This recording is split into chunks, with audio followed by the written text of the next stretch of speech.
안녕하십니까. 혹시 욜로라는 단어를 들어보셨습니까? YOLO. 2011년에 래퍼죠. 그 드레이크가 발표한 그 신곡 노래 가사에 들어있었고 그 이후부터 뭐 시대의 트렌드가 됐습니다. 그러니까 You Only Live Once 그 앞 글자를 따서 YOLO, YOLO 이렇게 이야기하는 것이죠. 그러니까 한 번뿐인 인생을 충분히 즐기라 이야기입니다. 인생 한 번뿐이다 이야기죠. 그래서 주로 우리 2030 세대 젊은 세대가 미래를 하나하나 착실히 준비하기보다는 지금 현재 생활을 즐기자 이런 모토로 시작된 것이 욜로죠. 그리고 그런 생활을 하는 사람들을 욜로족 또는 그날 하루를 즐긴다고 해서 투데이족 이렇게 부릅니다. 그러니까 당장 필요한 물질만 소유를 하죠. 그렇게 되면 그로부터 생기는, 그러니까 저축 같은 거는 좀 뒤로 미루고 그로부터 생기는 시간 이것을 충분히 즐기면서 마음의 여유를 가지고 사는 그런 세대죠. 그래서 뭐 여행을 한다든지 취미를 가지고 생활을 하는 그런 세대를 이야기합니다. 그러니까 과거의 대다수 기성세대는 내일을 위해서 오늘을 참았죠. 또 자손들에게 곳간의 풍성한 그 식량, 음식 채워주기 위해서 지금 본인은 좀 배를 걸고 이렇게 했습니다. 그런데 그 기성세대와는 달리 지금 인생 가치관에 따른 개인의 선택, 이 문제가 개인의 선택 문제가 변한 것이죠. 자, 그거야 뭐 개인적인 선택입니다. 뭐 어떻게 삶을 살아갈지 하는 이야기인데 이 욜로 의식을 정부가 가진다면, 대통령이 가진다면 어떻게 되겠습니까?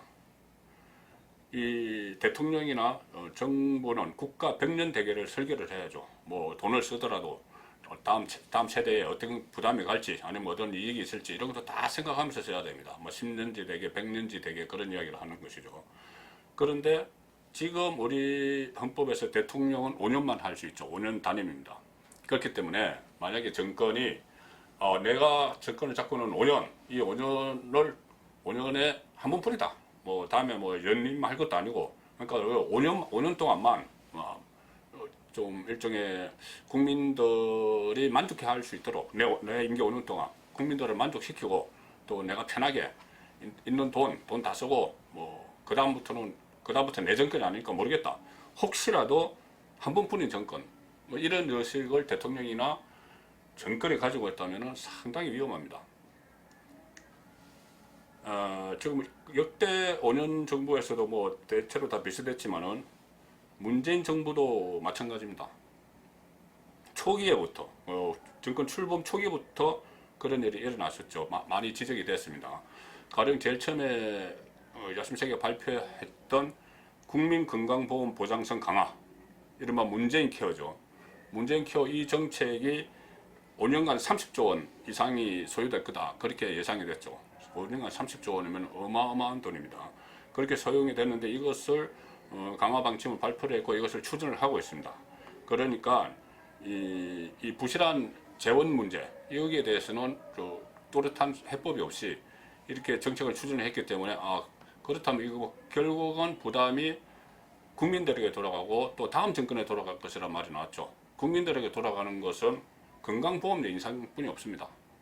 그런 걱정을 했는데 실제로 최근이죠. 그 보건복지부가 문재인 케어 시행에 필요한 재원을 마련하기 위해서 건강보험료율을 그러니까 2018년에 2.04% 올린 데 이어서 그 올해는 3.49%가 인상이 됐고 아마 지금 그 논의 중이지만은 내년에도 그 건강보험료가 오를 가능성이 크다고 합니다. 결국 국민에게 부담이 가고 있죠.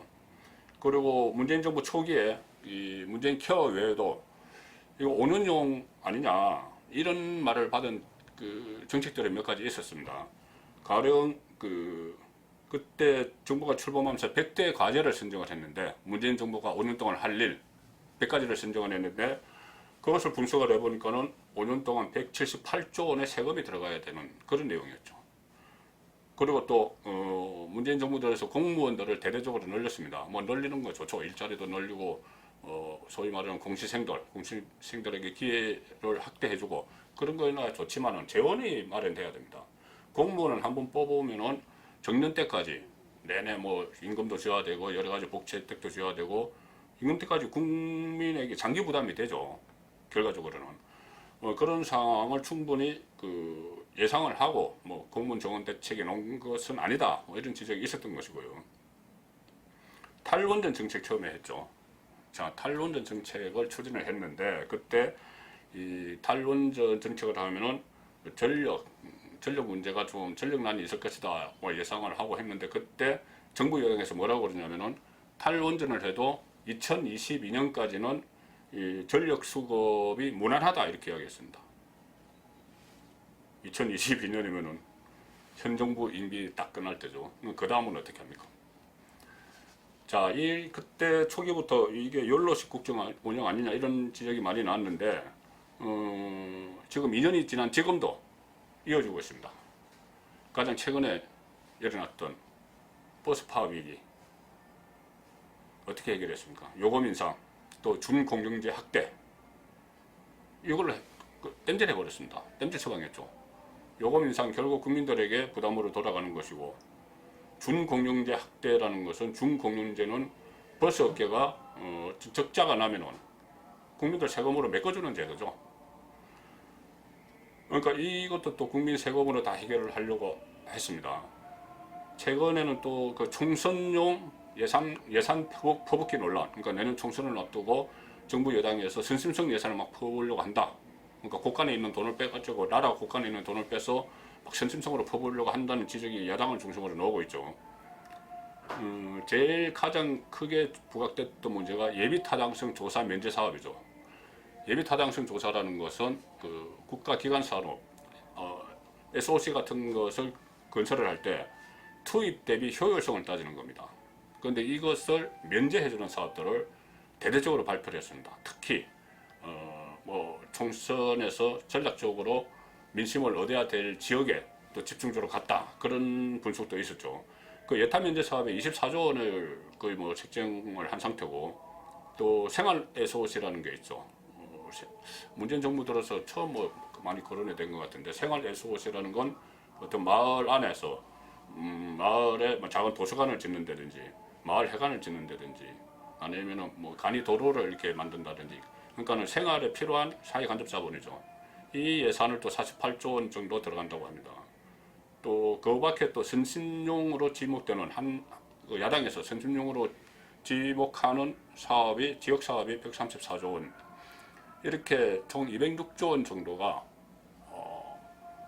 이 예산으로 투입되는 것이죠. 그러니까 일종의 선심성 예산이라는 지적을 받는 예산입니다. 물론 필요한 것도 있겠지만은 지금 총선을 앞두고 막 나오니까는 총선용이다 이렇게 이야기가 나오는 것이죠.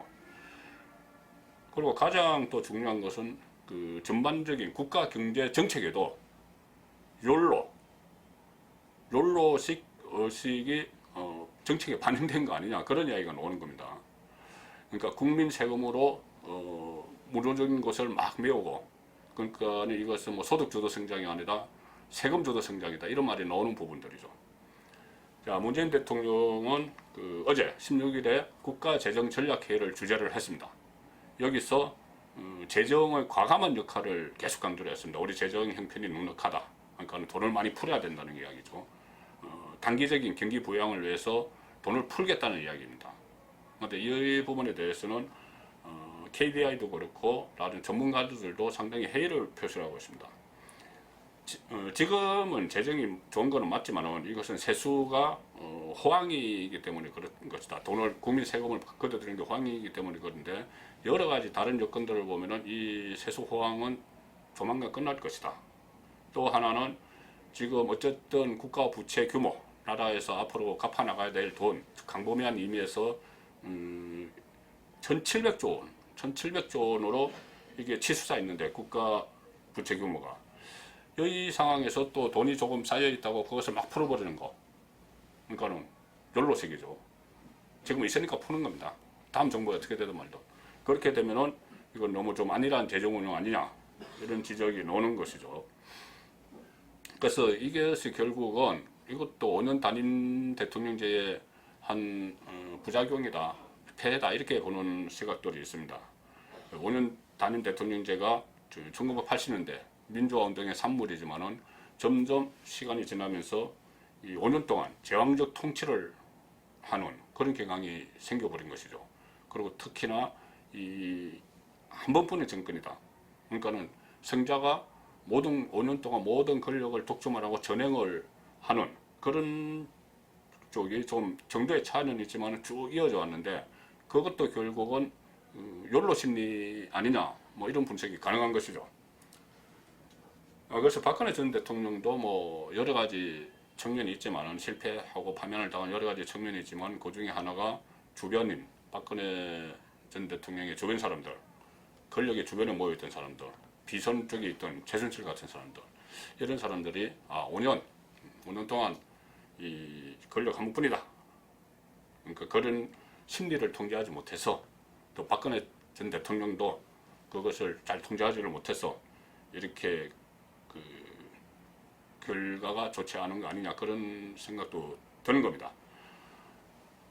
그래서 뭐 결국은 이런 것이죠. 지금 정부가 좀 인기를 얻고 또 총선을 승리하고, 총선 승리해서 레임덕 없이 나머지 내년 되면은 2년 남는데 레임덕 없이 나머지 2년, 3년 외에 2년 더 하고, 이런 것을 위해서 지금 당장에 국간에 있는, 창고에 있는 모든 것을 다 풀어버리고 5년 임기가 끝났을 때 다음 정권이 진보 정권으로 이어지든 보수 정권으로 교체되든 어쨌든 문재인 정부가 아닌 다음 정권에 텅 빈 국간을